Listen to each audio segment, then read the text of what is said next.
Gini ngobrol, Assalamualaikum warahmatullahi wabarakatuh. Selamat siang semuanya. Selamat siang, ketemu lagi di Podcast Polres Kebumen, tentunya di Ngene Ngobrol You. Iya, Mas Ferdi. Ya, kali Mbak ini Bangun. kita kedatangan tamu sumber yang sangat luar biasa.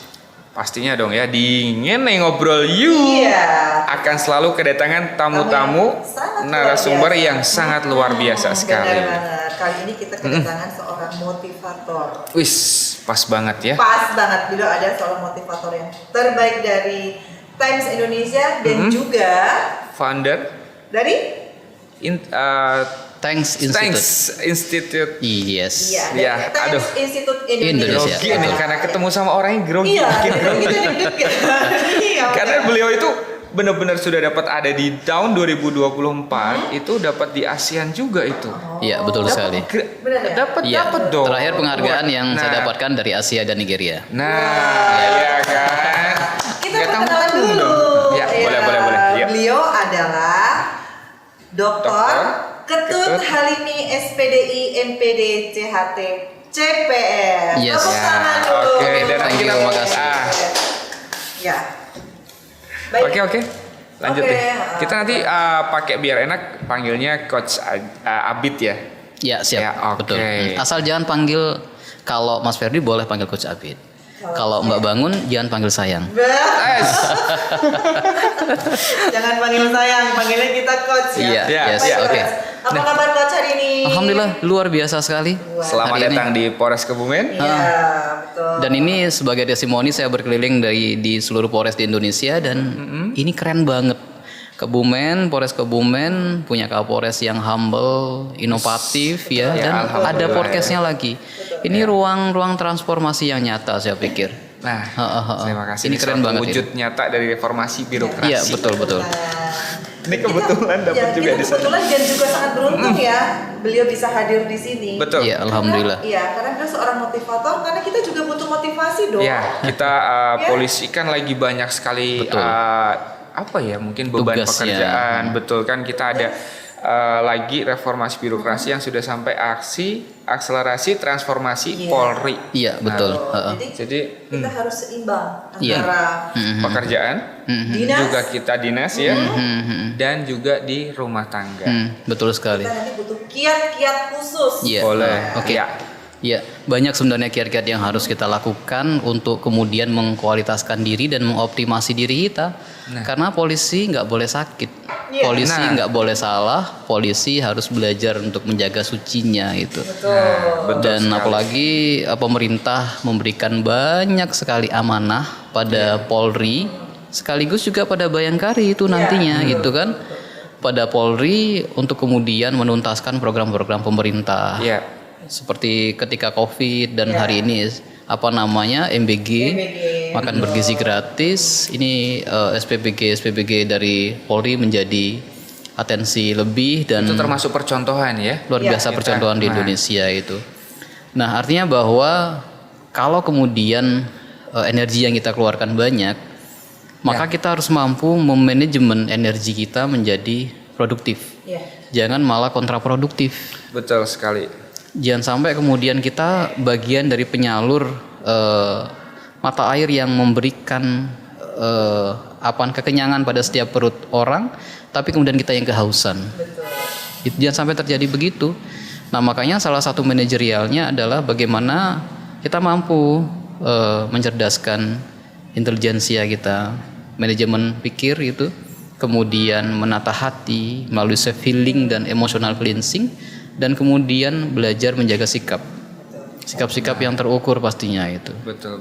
Nah, seperti yang pertama di menata pikiran. Satu filosofi besar mengatakan bahwa salah hidup, salah mikir. Salah mikir, salah hidup. Salah hidup, salah mikir. Salah mikir, salah hidup. Salah hidup. Betul. Nah, artinya bahwa banyak orang menggunakan prinsip hidup yang tidak prinsipil. Iya. Pernah dengar kayak gitu? Prinsip hidup. Prinsip hidup yang tidak prinsipil. Gitu. Pernah. Iya kan? Barusan. Betul, pernah Iya. barusan.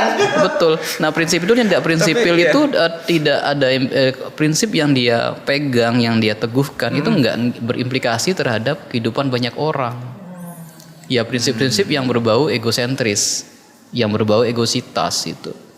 Nah, misalnya saya tanya sekarang sama Mbak Bangun. Iya.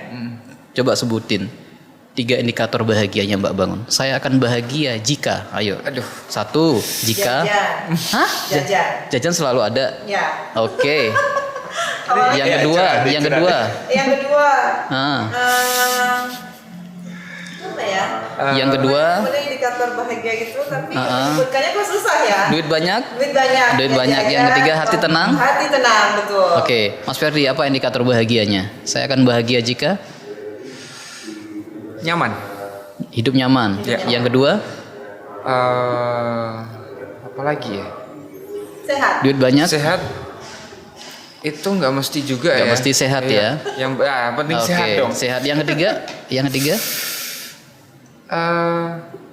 Nggak terima komplain ya dari istri, dari Oh, yang nah. kita layani ya sebagai tenang ini kan? karena Ya. ini curhat Tenang. nih. Iya, tenang. Mulai curhat ini Iya. bukan nih. Tenang kan? Nggak, artinya kan bahwa pertanyaan Mulai ini buka ini. mewakili dari banyak anggota polisi. Jadi baru di domain pola pikir. Iya. Iya. Kalau kemudian salah mikir, salah hidup, menjadikan prinsip-prinsip yang tidak prinsipil itu merusak kehidupan. Pegang prinsip yang Misalnya, salah mungkin. saya akan menikah lagi jika. Nah, jikanya itu panjang banget. Iya. Iya kan? Betul. Jika. Oh gitu ya. Jika. Ya. Iya. No, curhat. Oh Itu. tidak. Lanjut. Coba. Nah, makanya Oke. kemudian pola pikir yang keliru, yang salah itu menjadikan pola hidup salah gitu. Nah, hati-hati di sini, belajar terus untuk kemudian melakukan tafakkur ya, Ya. apa namanya, kontemplasi, biar buah dari pikiran itu bijaksana. Itu yang pertama. Yang kedua adalah manajemen hati. Jadi maintenance hatinya yang baik gitu. Jadi hati yang tidak pernah dirilis atau dilepaskan, diberesin, dibersihkan itu kayak sampah yang tidak pernah kita buang. Coba deh Mas Ferdi bayangin, Aduh. makan nanti. sebulan, 3 bulan nggak BAB, Sakit. sakit kan? sakit. Banyak sampahnya nggak perutnya. Iya. Betul. Sama dengan hati kita. Kalau kita nggak jarang merilis, jarang melakukan cleansing terhadap emosi, dia jadi sampah nantinya. Dia jadi sampah, gampang marah, gampang tersinggung. Akhirnya apa? Kinerjanya menurun, orangnya sensitif. Iya bener. Sensitif ya benar. Nah ini mungkin kiat-kiatnya Orangnya bagaimana sensitif nih? itu loh. Iya Itu. toh. Belajar bersikap seperti kemudian kita melihat diri tiap hari mau berangkat kerja, bercermin di cermin yang ukuran badan kita sama. Cerminannya. Satu badan. Ini namanya self talk. Kita ngomong dengan diri kita. Ferdi, kamu nih lo sudah usia gini. Apa iya kamu melanggar terus? Apa iya kamu begini terus? Ayo dong nikah. Nah, misalnya gitu, kan, misalnya kan ya. Misalnya. Iya. Misalnya kalau belum nikah. Iya, gitu loh. betul. Nah, gitu. Sering ngobrol dengan dirinya sendiri. Biar kemudian kita lebih fair menilai Iya, diri kita. betul. Karena kadang kita suka lupa ya, kita lupa bilang terima kasih untuk diri kita sendiri. Nah, ngomong untuk diri kita benar sendiri. sekali Mbak Bangun. Benar ya? Bukan lupa Benar diri sekali. kita siapa ya. Iya, betul Kita sekali. kadang jarang sekali untuk ucapin terima kasih Iya. sudah sampai Iya, di betul. titik ini. Itu kan jarang sekali. Itu kan coach. Nah, benar-benar. Makanya belajar yang pertama tuh bukan belajar agama, tapi belajar menemukan titik kesadaran. Kesadaran yang sejati itu ketika kemudian dia melakukan apapun di hadapan siapapun, dia punya kesadaran bahwa itu adalah atas dasar bukan karena tendensi. Dekat dengan Tuhan, dekat dengan Allah bukan karena ingin sesuatu, tapi karena sayang dan cinta. Dekat dengan pimpinan bukan karena one man show pengen sesuatu, tapi karena kita bagian dari support sistemnya beliau. Dekat dengan siapapun bukan karena ada tendensi tertentu. Nah, inilah yang kemudian menjadikan di 3 aspek pikirannya tepat, hatinya tepat, dan tindakannya tepat. Maksudnya Kata ada- kuncinya adalah semakin detail kamu bersyukur kepada Tuhanmu, maka semakin detail Tuhan memberikan nikmat kepadamu. Bisa mengulangi kata-kata saya? Ulangi coach. intinya berbanding lurus Semakin detail Semakin detail. kamu bersyukur kepada terhadap Tuhanmu. nikmat yang Tuhan beri kepadamu, maka semakin detail Tuhan memberikan nikmat kepadamu. Maka semakin dekat Tuhan memberikan. Intinya Nikmat berbanding kepada- lurus, mau semakin bagus kan. Sekarang gini Mas Ferdi diberikan anggaran sama Pak Kapolres membangun misalnya SPKT gitu Iya. kan. Kan ada perencanaan, ada pelaksanaan, ada Iya, evaluasi. benar. Betul. Apa ya kemudian beli semen 100 sak gak dilaporkan? Dilaporkan dong. Korupsi nggak? Kalau kita nggak ngelaporin. Korupsi dong. Kita sering korupsi di hadapan Tuhan. Hari ini nikmat yang sudah beri jarang kita laporkan. Banyak sekali, banyak banget. Jadi kita kadang kurang berterima kasih, bersyukurnya itu maksudnya. Tapi tadi Tapi lebih detil lagi. iya, Nah, yang gitu coach loh sampaikan maksudnya. itu bersyukur yang ekstrim, iya kan Bersyukur coach? ekstrim. Yang detail setiap kali dapat ini bersyukur. terima Bukan kasih. setiap bukan. kali, sudah diberi. Apa iya kemudian Mas Ferdi mau tidur berterima kasih Allah, makasih Hari Engkau ini. sudah menjaga mata saya, Engkau sudah menyehatkan anak-anak saya, Engkau sudah menjaga pasangan hidup saya. Kau masih memberikan nikmat walaupun saya maksiat. Enggak kan? Enggak. Enggak. Tapi Jarang. besok terjadi kan kebaikan Iya. itu Iya. terjadi. Iya, benar. Iya. Benar, Besok benar, kita benar. masih diberi. Ya, dapat apa? Iya kan kita masih diberi kaki masih di tempat, jantung masih berdegup, Iya. mata masih berada di titiknya, Betul. otak masih berpikir. Ya kita maksudnya kita jarang mengucapkan terima kasih aja sama Tuhan aja, kita masih diberikan nikmat yang sangat luar biasa. Bagaimana kalau kita mengucapkan terima Nah, kasih itu dengan maksudnya sedetail dari coach mungkin, itu. berarti mungkin akan dikasih nikmat yang sangat Lebih. lebih seperti itu. Pastinya semua agama pun berkonsepsi sama. Pastinya itu yang terjadi gitu. Tapi nanti tahapannya adalah ketika kita sudah berhasil mendetailkan nikmat sebagai seorang polisi, maka belajar untuk bersyukur bukan ingin diberi nikmat lagi. Bersyukur untuk tidak Bukan tidak bersyukur bukan karena ingin diberi nikmat lagi. Tapi syukur ya syukur aja. Cinta ya cinta aja. Gak usah ngarep. Nah, bukan tanpa tendensi yang tadi Coach, awal tolong ya. nggak usah Mas. ngarepnya, Iya. nggak usah gerak ke sini. Sebentar, usah ini ada ngarep. sesuatu yang saya terlewatkan kan? Iya, soalnya coach nggak usah ngarep gitu, kesini banget gitu loh. Posisi saya di sini deh. Oke.